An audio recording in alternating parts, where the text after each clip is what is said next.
Hi, my name's Logan Lynn. I'm a musician, a proud gay man, son, dog dad, fiance to a man that I love very much, and a bunch of other stuff. I care about community, so I tend to find my way into working in community in all different kinds of ways. My story, I think, is probably not an uncommon one as far as, I was raised in a really fundamentalist, super conservative environment, religious environment that was not affirming to my sexuality or just my humanity in general. And I didn't react well to that. They also didn't react well to me. And I had sort of, this theme of gay power with this Pride campaign.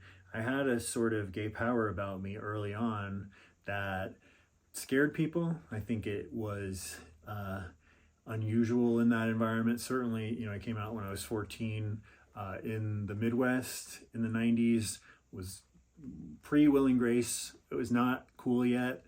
It's still super challenging, I think, depending on where you are, but things have gotten so much better. It had not gotten better yet at the point where I was coming out. So it was a colorful experience.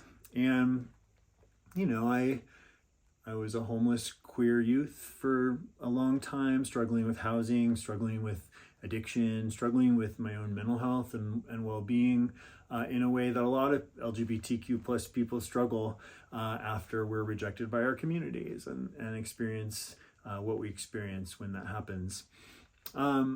I think that gay power, that through line of gay power in my life, it had like an inner agency for whatever reason. I think some of that is because I had so many amazing older gay folks around me when I was first coming out.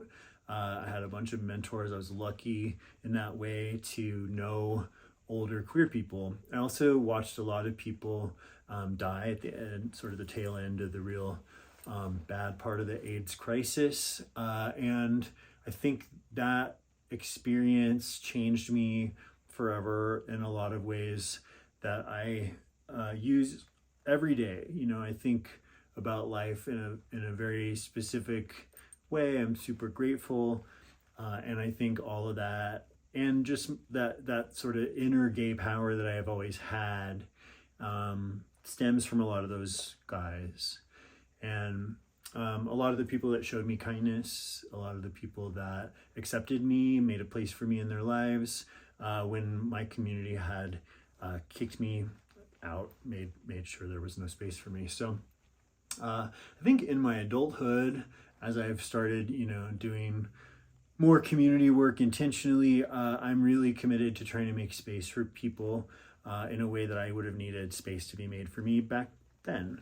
That's what .gay is all about. That's what a lot of my advocacy work is about. That's what almost all of my music is about, So when I think about gay power, I think about how rad it was that I was down to be myself when I was that young in that environment, that I accepted violence and rejection over this idea that I was gonna somehow be silent or invisible. And I have continued that, whether that's with my career or my personal life, my activism. I, fight against invisibility all the time. And I think the thing that's been cool as like a byproduct of that is that gay power it's contagious. I think a lot of the people around me have felt emboldened to be their whole selves as well, just because I am so unapologetically myself, so gay, so me, and just really don't care what anybody thinks about that. It's been great for people to embrace that more in recent years. That's been awesome. But I think that resolve is what made my family change their mind about LGBTQ plus people, myself included. It's what made a whole bunch of changes happen in that church environment that I was raised in. It certainly, I think, helped change hearts and minds that I am connected to in business or in the music industry. So, gay power, very, very good, very good. Gay is good. And I think if I had one message for queer and trans youth, it would just be find that power within you. You know, the world is rough. It's not going to just like give it to you, but you have it already. So I think that's my hope for our community always, that people find each other and that they're able to know themselves and feel peace as that person who they were born to be. Happy Pride, everybody. And if I didn't say it before, I'll say it again. Gay is good. And gay power is radical.